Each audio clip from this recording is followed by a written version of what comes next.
Welcome to the Wealth Studying Podcast. This is episode 455. Today is October 21st, 2024. I'm your host, John Pugliano. I'm also the founder and money manager at investablewealth.com.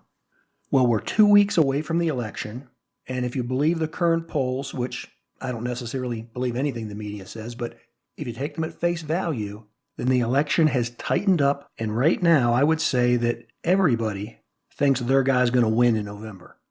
Now, we know that only one candidate is going to win, so ultimately 50% of the population is not going to be happy once the election results are announced. So from a short-term trading perspective, let me step back a second too. Hey, today's episode, other than this little introduction about the election, that's all I'm going to say about the upcoming election. What I want to focus on in today's episode is what's really important, which are the long-term trends that have been in place since before the pandemic. They're not only going to be in place after the election, but they're far more important in terms of the economy than whether Tweedledum or Tweedledee gets elected. As far as the election itself, I would normally say that after the election, immediately after the election, whichever empty suit gets elected, the market's probably going to go up and go into an end-of-year stock market kind of Santa Claus rally, mostly because of the fact that the election uncertainty has been removed. And that's exactly what I would have said a couple weeks ago. But right now, with the tightening of the polls and with so many people convinced that their guy's going to win, and like I say, ultimately that means that half the people are going to be really disappointed. Since that's likely the case right now, I might suspect that regardless of who wins initially, the markets could pull back a little bit because people are going to be panic-struck their team didn't win. I think the biggest wild card in the election is not so much who's going to win, but will they govern with a mandate, meaning do they win with a landslide, and do they carry either one or both houses of Congress along with them? I think that's highly unlikely. I think more than anything, we're going to get stalemate, and the stock market's going to like that. So while there might be a little bit of pullback initially, we're likely going to get that post-election rally and maybe even to a Santa Claus rally as earnings from the non-Magnificent Seven, whether it be the small and mid-cap stocks and the 493 of the S&P 500, as those earnings continue to improve, and I think they will. Obviously, if they don't, then the market will go down.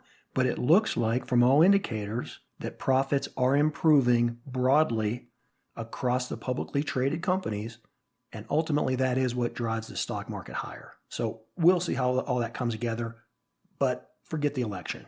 Again, regardless of which empty suit gets elected, whether it's Tweedledum or Tweedledee, there are trends in place, long-term trends in place, and these are trends that not only stand on their own, but they're intertwined and reinforcing each other. And again, these are not new trends. If you've been listening to me for the last decade, you've heard me talk about these general trends in one way or another. A lot of this is the foundation of the book that I wrote in 2016. It was about the robots are coming and automation and digitization. That was the headline of it. But ultimately, it was about underlying trends, aside from robotics and digitization, that were driving the economy. And in my opinion, were going to be very favorable for North America in general, the United States in particular. The pandemic came along and skewed things in multiple directions for more years than I thought it would. But those overall trends are back in place. They're stronger now than they were prior to the pandemic. And again, it doesn't matter which president is going to get elected. And even if they would come in with a landslide or there would be a red sweep or a blue sweep, these trends are solidly in place. And while the president and the government can try and tweak things and do their best to manipulate things, the bottom line is they're only going to be reactionary. Much like the Federal Reserve that everybody obsesses over and with what they're doing with interest rates. Listen, the Federal Reserve obviously is a force to be reckoned with, but they don't create the economy. They don't even direct the economy. They simply react to the business cycle. You don't tell the business cycle what to do. Just like these long-term mega trends aren't going to get reversed overnight, regardless of who's in office or what policy decisions are enacted. They could be ushered in with more prosperity and less pain, or it could be the other way around, where bad policy could make things worse. But ultimately, these trends are going to prevail because they are trends. I'm going to touch on these lightly because, again, you've heard me talk about these things for a decade. But what I want to do this time as I iterate through them is I want you to think about these trends as to how they relate to you personally. You personally in terms of what career you're pursuing, especially if you're younger, or at least under 40 or in your 40s. And then obviously from an investment perspective, what do you have in your portfolio that's going to benefit from these trends? Okay, and I'm not going to dig down into specifics right now with these. I just want to reiterate these trends, throw some ideas and concepts out there, and let you make up your own mind. Okay, first mega trend, this is demographics, and it's a two-edged sword. It's also indisputable. And what I'm going to talk about affects not only the United States, but the global world, both developed and emerging, all going through the exact same demographic trends, which is an aging society and a declining birth rate. Now, again, I'm less concerned at this point about how this affects the global economy, but specific to the United States, what that means, regardless of who ends up being president after the November elections. The demographic trend is in place. It's been in place for the last couple generations. It's going to take more than a generation to play itself out. And what it's going to mean, especially short term for the economy, is higher inflation because of wage pressures, because there's less workers. And the economy is still as big as it's always been and it keeps growing.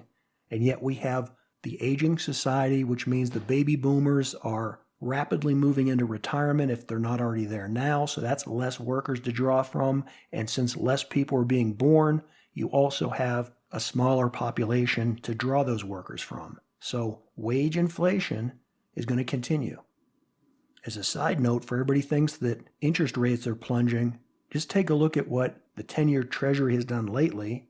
Even though the Federal Reserve has recently cut rates and cut rates pretty much twice as high as a lot of people were expecting them to, the 10-year Treasury has gone up, not down. As I record this, 10-year Treasury is at 4.17%. That's a telling sign of where inflation and interest rates are likely headed, again, regardless of who's president. Now, as part of this long-term demographic shift, with an aging society and declining birth rates, that makes two other things inevitable.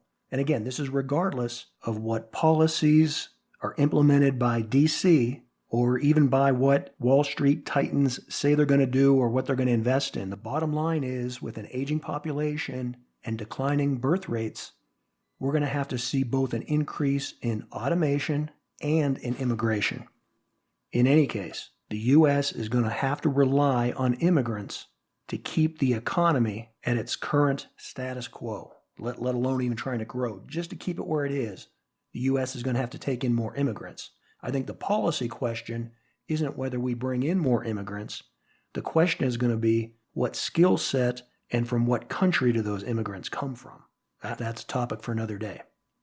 But the very fact that the United States can and will absorb a number of immigrants in the future, in the immediate future, is going to keep the economy resilient and operating more efficiently than the rest of not only the developing world, but also the emerging markets. In effect, it will continue to have a brain drain where skilled and willing workers will be coming to the U.S., and that will be a disadvantage to other parts of the world. Now, all the differences won't be made up in immigration. In fact, I think that will actually play a smaller part than what it has in the past, because automation is really what's going to drive future efficiencies and potentials.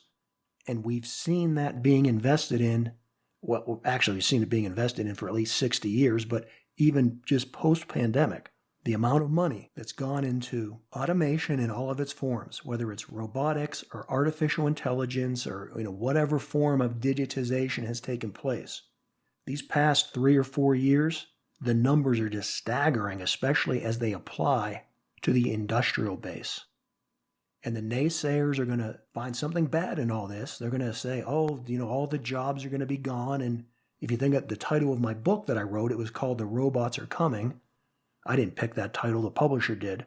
But in effect, they wanted to have a scare tactic that, everybody's going to lose their jobs. And while that is a premise of the book, especially the point I tried to make is that it's going to impact white-collar workers and women much more so than automation in the past, which had primarily impacted more of the blue-collar and more male-oriented jobs.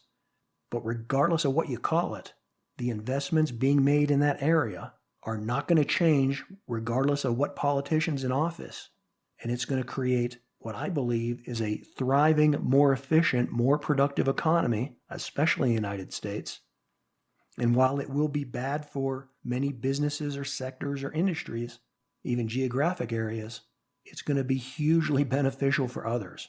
And this is just the way it's always been. You know, there used to be a company called Sears and Roebuck. Yeah, it didn't work out too well for them, has it? But look at Amazon. And hey, there used to be this thing called the Yellow Pages, and a whole multi-billion-dollar industry that was centered on the publication of the Yellow Pages. Well, you don't see Yellow Pages around anymore, but in terms of advertising and directing people towards businesses, things have been pretty darn good for companies like Google. And in terms of media in general, yeah, it's been really bad for things like network news, TV broadcast networks in general, even the cable companies, which were dominating over the old linear networks. They've all suffered drastically, especially in the last 10 years. But things have looked pretty darn good for companies like Facebook, haven't they? The economy is always reinventing itself, and winners are always going to replace losers. This election cycle is no different. And the companies, whether they be high-tech companies that are developing things like automation and robotics and digitization, or whether they're old traditional, even low-tech companies that simply adopt those methods into their business practices, that's where the money's going to be made. So again, on a personal note, think about this in terms of, is your career aligned with those areas? And what about your investment portfolio? Okay, that takes us to the next big mega trend. And again, been going on for really throughout human history, this next mega trend, and that's energy transition. And I'm not talking energy transition in terms of the way it's been politically co-opted, but I'm talking about the fact that energy drives the economy. You know, at one time, the economy was driven on energy sources that came from whale oil and whale blubber. And then someone discovered petrochemicals, and suddenly things like kerosene illuminated the U.S. economy.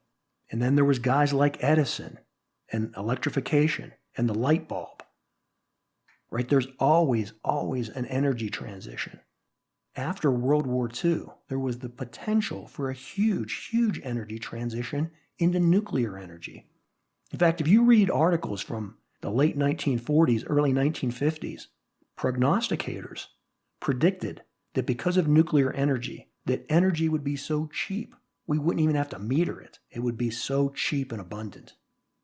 And really, there was a major building of nuclear energy in the 50s, into the 60s, and then, end of the 70s, what happened? Resistance was building to it. You had a catastrophe like 3 Mile Island. And then later on, you had Chernobyl. And then into this century, you had Fukushima. So it's been a series of negative propaganda against nuclear energy, as well as safety incidences that have pulled people away from nuclear energy. Well, that's, changing right now like I hadn't seen in my lifetime. In my portfolio, the stocks that are really doing the best are energy related, specifically electrification, things like utilities. But in particular to the utilities, it's the utilities that have exposure to rapidly increase their infrastructure, and those that have exposure to nuclear energy, their values are going up like crazy, not to mention specific investments in companies that either mine or refine uranium. It's surreal how much this is moving up this year, and I think that long term, the perspective for nuclear energy hasn't been this great since immediately following World War II.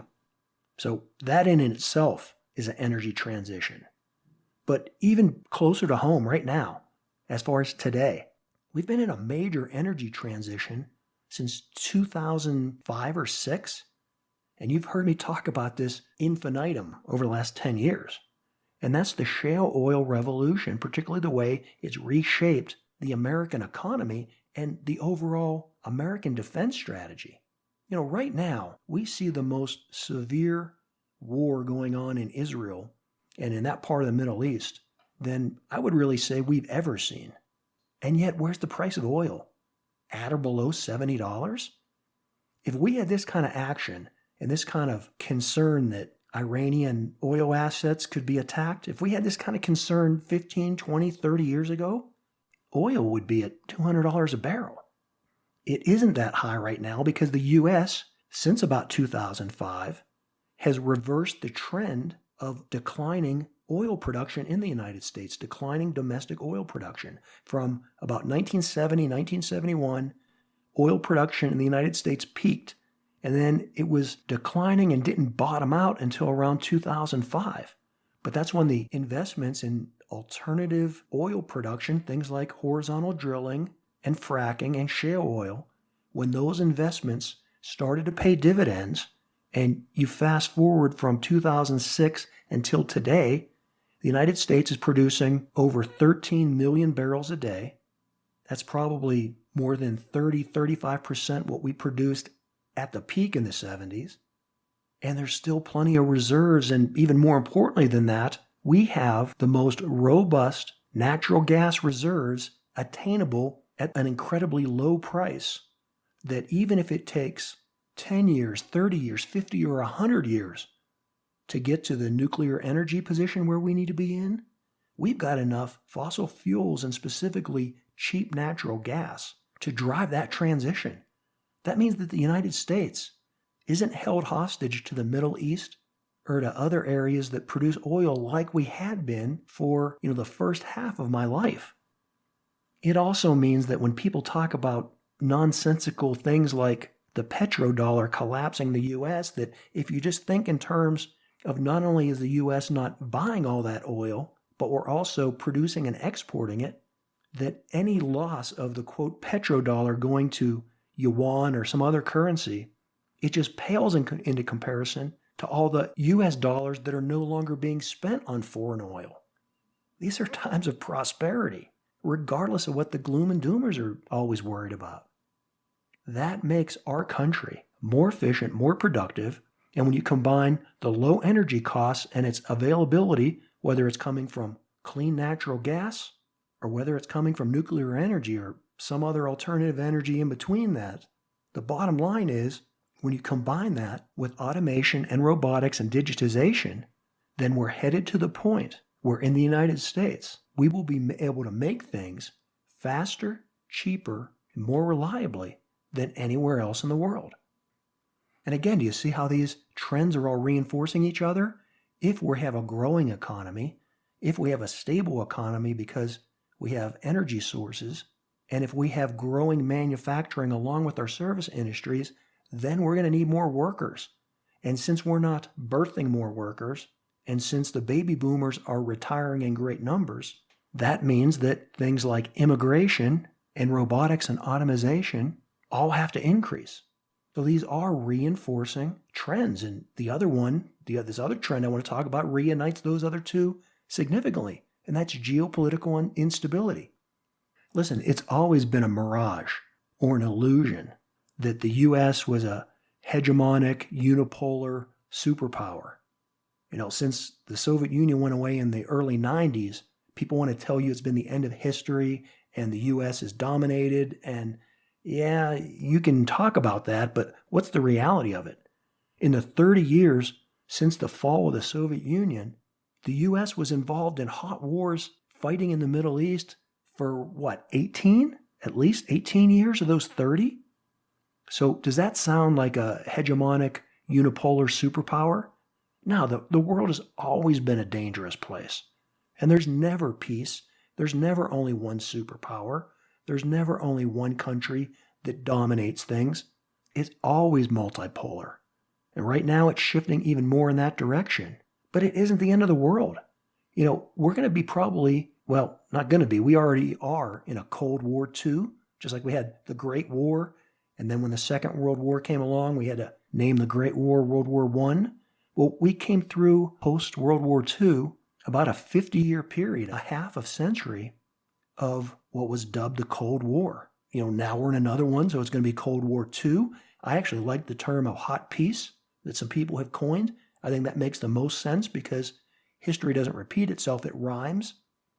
And while we were at more of a war footing with the Soviet Union, when I say war, it was more battle-driven. It was about who had more tanks and fighter bombers and nuclear weapons. Well, that all kind of ended in a stalemate because we had mutually assured destruction with the proliferation of nuclear weapons, where today, with the adversary being the Chinese, they don't have the military, either in conventional or nuclear terms, that's on scale with what the Soviet Union had.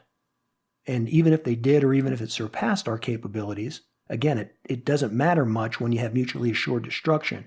When either party can destroy the world, it doesn't matter how many more bombs you have or nuclear weapons. But where the problem is in this Cold War period isn't so much in the weapon systems, it's in the economy, because our economies are intertwined like never before. And so that's why I think hot peace can really apply, because instead of having maybe all the military exchanges that we had over the Cold War period, the direct confrontations, we're going to have the battlefield be in the economy as opposed to necessarily with weapon systems. But even having said that, look at how hot things have gotten. War in Ukraine was supposed to last like a weekend. We're going on 3 years. The battles in Israel, over a year now. And when you look at these military actions, it's not just about using conventional weapons. I mean, look at the cyber attacks that have taken place. Look at the destruction of international energy infrastructure in the sabotage of the Nord Stream pipeline. Look at Israel, which is a country that has nuclear weapons, and yet in one of their most bold attacks against Hezbollah, they didn't use conventional weapons. They blew up pagers and walkie-talkies. Listen, we're in a whole different kind of hot peace, and it is going to be more disruptive than anything we've seen over the last 30 years. That means a fragmented economy, especially globally. Globalization isn't dead, but peak globalization is over. We're going to go back to more imperialistic trading partners and agreements, where the fact of the matter is that we do have global disharmony and geographic political uncertainty like we haven't seen in 30 years. That's not going to get better regardless of who's in the White House. And all that brings with it is industrial policy, again, which I think reinforces the fact that the United States economy is going to continue to grow and continue to attract talent and money from other countries, and manufacturing and automation and energy production and all those things are going to occur more and more in the United States and in North America. So again, what are you doing from a career standpoint or from a portfolio standpoint to take advantage of that?